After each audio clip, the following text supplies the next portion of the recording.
here it is yet again. If you've been following my channel for any length of time, you should be very familiar with the story you are about to hear. Here we have a British business that was, prior to Brexit, doing very well.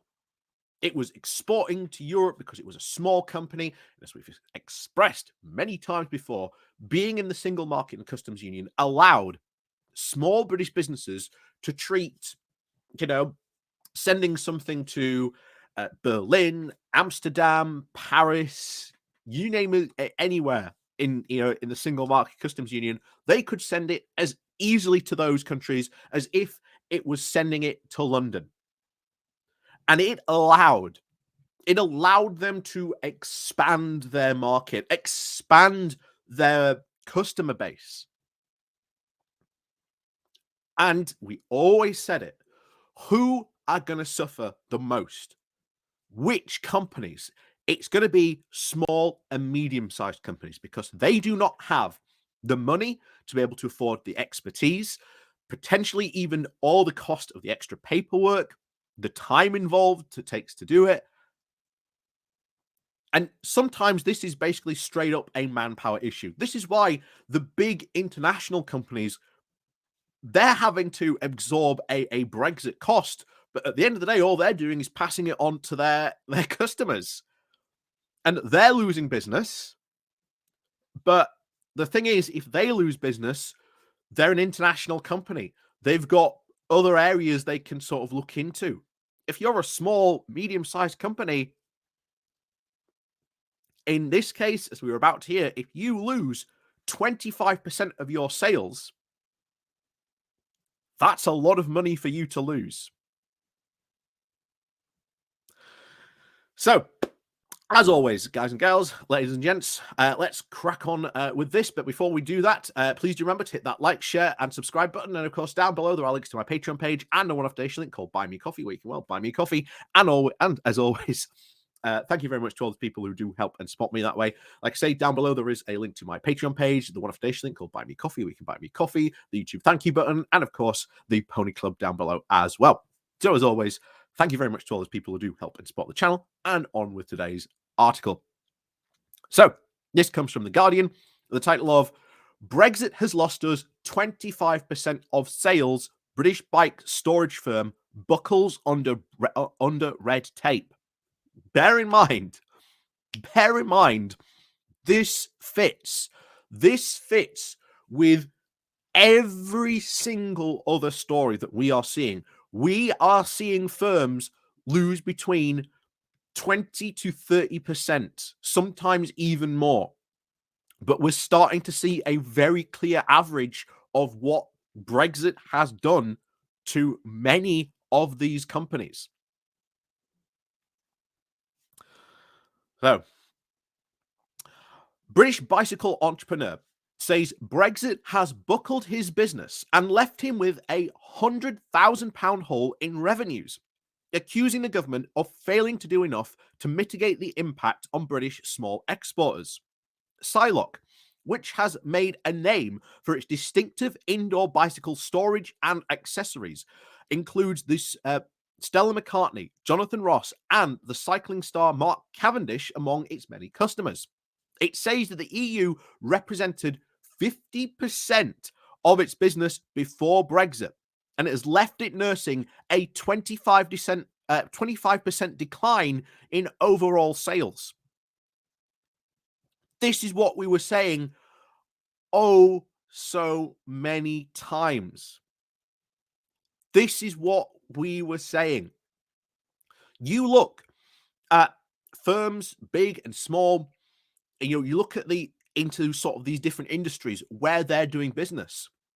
All the firms in the UK were all more than over 50%, even more in some cases, were doing trade with the EU. Yet the Brexiteers go, oh no, look at this data. Yeah, well, if you look at the big picture data, Europe doesn't look like that big of a, we were doing that much of trade. They're going, oh yes, we do less than, 50% of our trade with Europe. But in reality, I think it was something like 40, what, 46, 45%, I think it was, if I remember, around sort of 2016. But of course, as we said, that's if you look at the sort of the big picture number, where you break those numbers down and you start to look at it on an industry by industry basis, you start to see those 50%. So you start to see more than that in some cases. And of course, they declined this. And of course, this was always going to have an impact, because if you're a business and if 50% of your sales are represented by selling to the EU, you've now had a 20% decline in overall sales. That's you losing business. And it's not just this small company can just start exporting to Australia or Japan or America. It's not that simple. It's not that easy. It was far, far easier when we were there. And bear in mind, people, I'm sure there'll be someone who says, oh, it's all that, that paperwork. Well, the thing is, that paperwork still exists if they want to sell over to America, Japan, Australia, New Zealand. Just because you've done a trade deal doesn't mean that those trade barriers, which ultimately are those sheets of paper, that red tape still exists. Us being in the EU, Single Market Customs Union, was all about getting rid of those barriers. And they can't seem to understand that at all. We've been trying to explain that to them now for the past 7 years at this point, and they still can't understand it. But anyway, continues. It is very disappointing. I am naturally an optimistic person, but in a sense, it is very difficult to be positive, said the company's founder and designer Andrew Lang in his studio in East London. One of the things that was quite disappointing about the whole process is that from the outset, we made an active decision to manufacture in the UK. We've remained faithful to that, and it feels as though the UK government hasn't necessarily helped us. What a surprise, because they don't. Like, the Brexiteers and everyone else can make especially the Conservatives can make a huge fanfare about, oh yes, we're supporting British businesses. Yeah, what exactly are they doing to help support British businesses?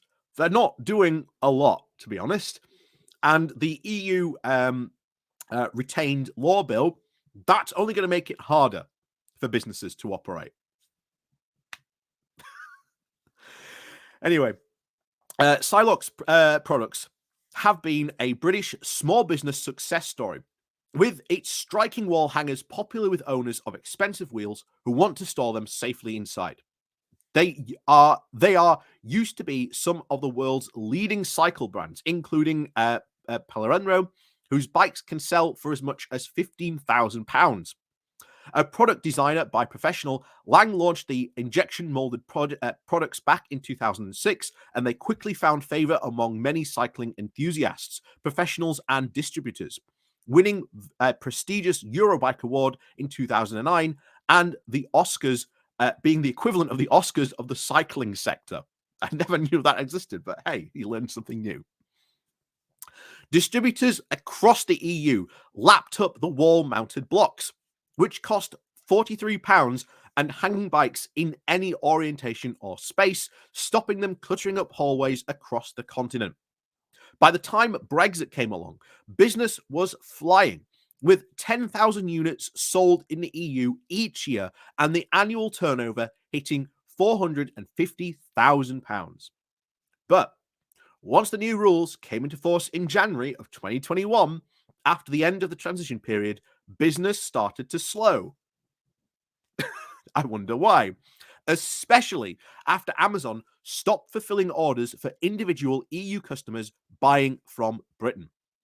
There was also a drop in confidence in British products, says Psyloc's head of operations, Claire Lowe, with some EU distributors stopping placing orders, citing the cost of shipping and customs clearances as prohibitive.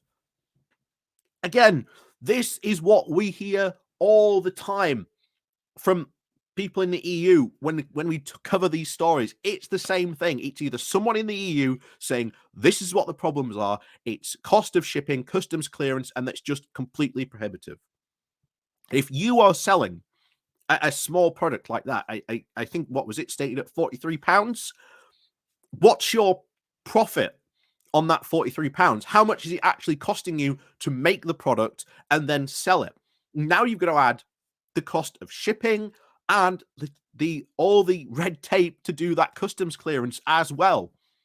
If someone's buying those, all of a sudden that £43, it doesn't make a lot of business sense if it's being your profit is being chewed up. And it wouldn't be surprising me if that's the bottom line, because this has always been a business line. And we've made the case time and time again that Brexit, there is no positive business case for Brexit.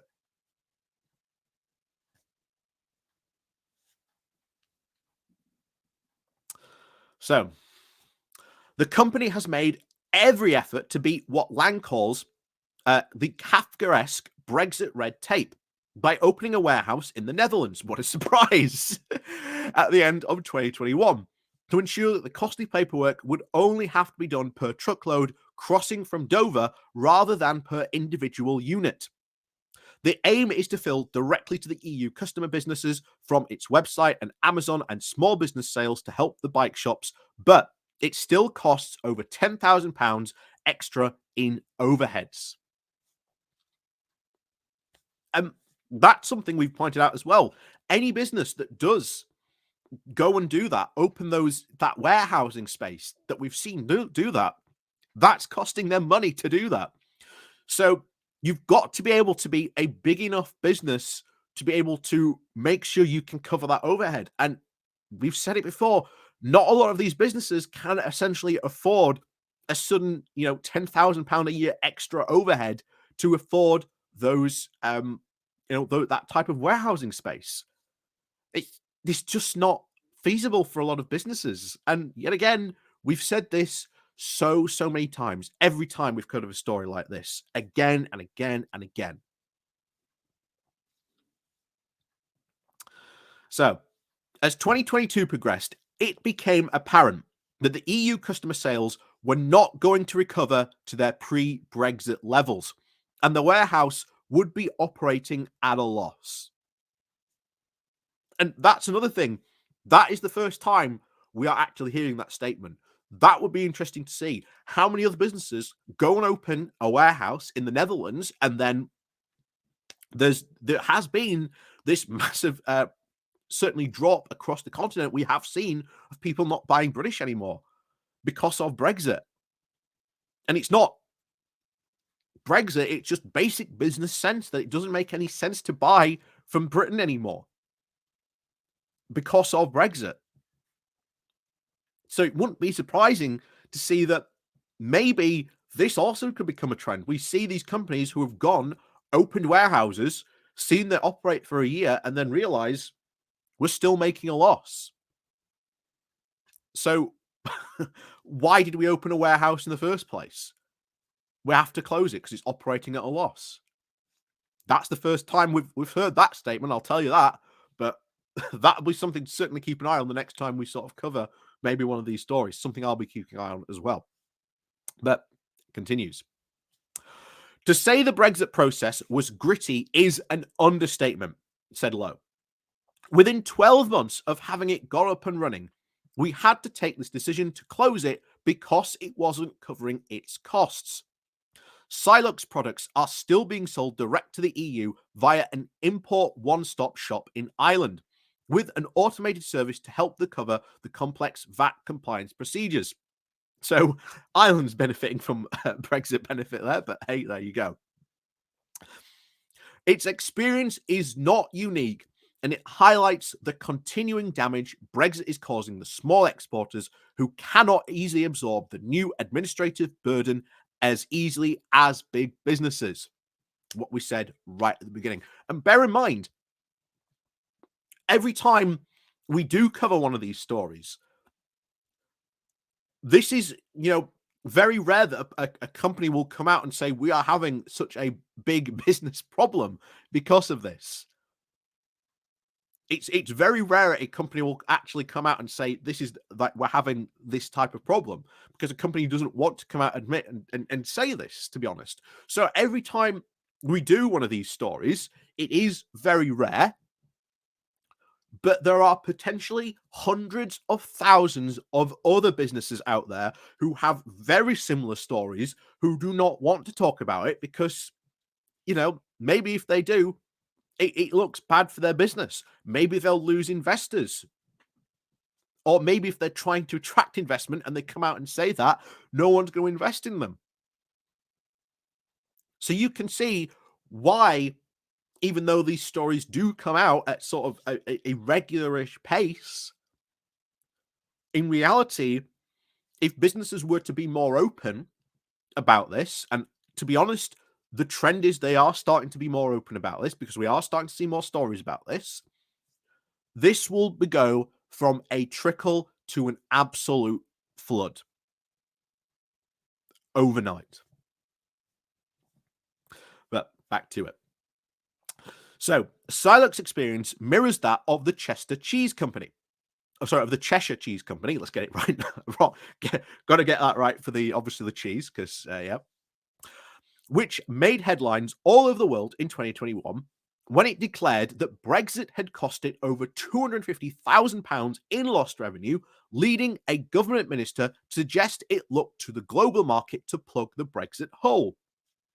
As we've said, that is not possible. You can't just turn to the global market to plug it. It's not that simple. It's not that easy. It's not how, in general, business works like that. But it just goes to show you, for all these amazing, brilliant business minds that many of the Brexiteers claim themselves to be, they don't really seem to be that clever when it comes to this.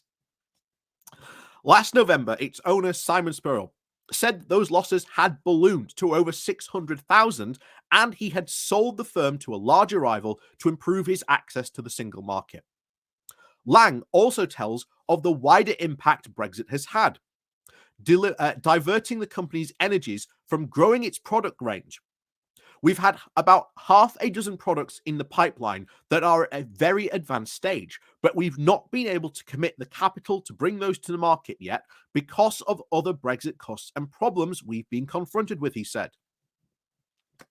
This is also something we said as well. Think about and that sort of comes under what we've talked about, companies not being able to invest because they've had to spend all this extra money on Brexit costs. And those Brexit costs are not going to go away unless, we rejoin the single market and customs union. That is the only way those costs go away.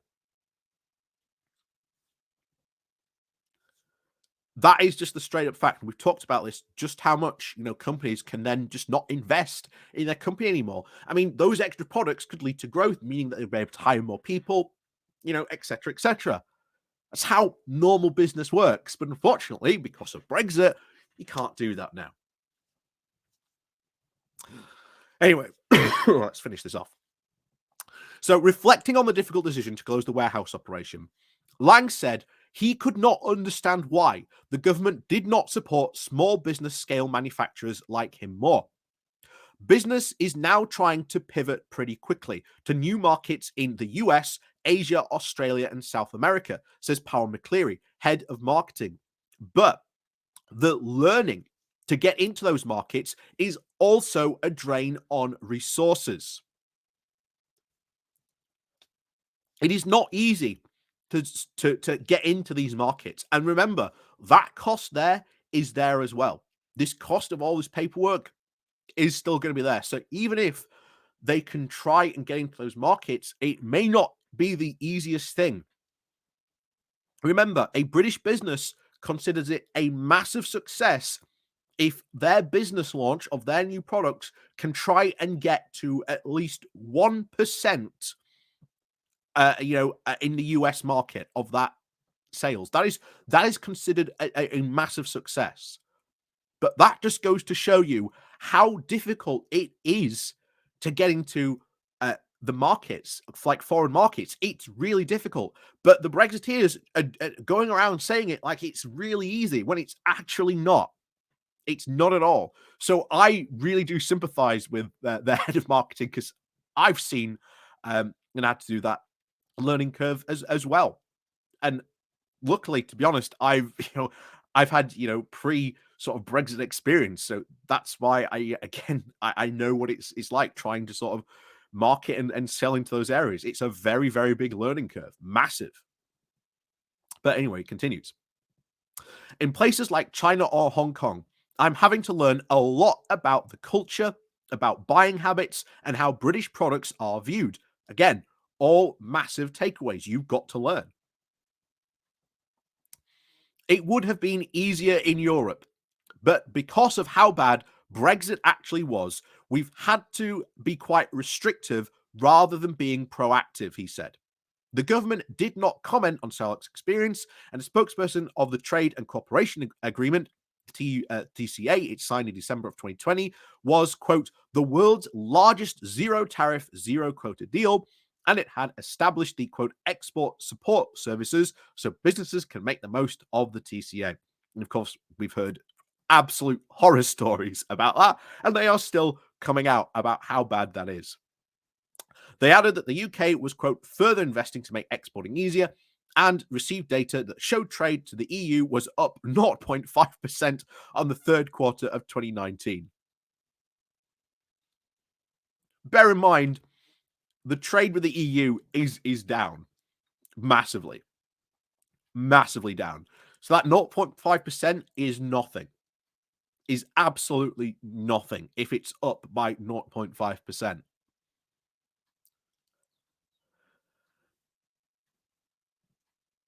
And bear in mind, they're doing sort of third quarter stuff there. And that they're being very selective about that. You can even tell, oh, yes, it's up by 0.5% when you compare it to the third quarter of 2019. What about the rest of 2019? What if you compare 2019 to the rest of 2020, 2022? What does the data say then?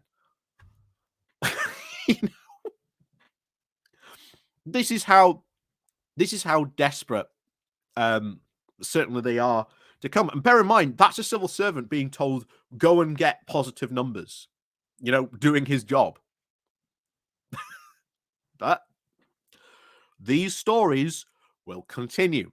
And I am very hopeful. I am very, very hopeful that when we see stories like this encourages other businesses to speak out, to start going, yeah, Brexit has affected my business in this way and this way. Or, yeah, that's exactly what's happened to our business as well.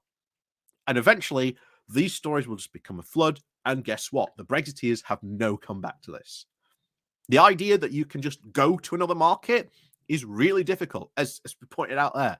It is really difficult to look at buying habits for different people in different countries, and certainly how British products are viewed in different countries as well. There's a ton of stuff you've got to take into account, and it's a very difficult learning curve, a very, very difficult learning curve. So I sympathize with him very, very much so about that. But yeah, I've been there, done that, got the t-shirt, and even now, even I'll admit it's still very, very difficult. But as always, guys, like I say, how many more of these stories are we going to see in 2023? I suspect a lot more, and I do hope, as we said, that this becomes from a trickle and turns into a flood. So, as always, guys, thank you very much for watching. Please do remember to hit that like, share, and subscribe button. And of course, down below, there are links to my Patreon page and a notification link called Buy Me Coffee, where you can buy me coffee. And as always, guys, thank you very much for watching. And of course, we'll see you all next time.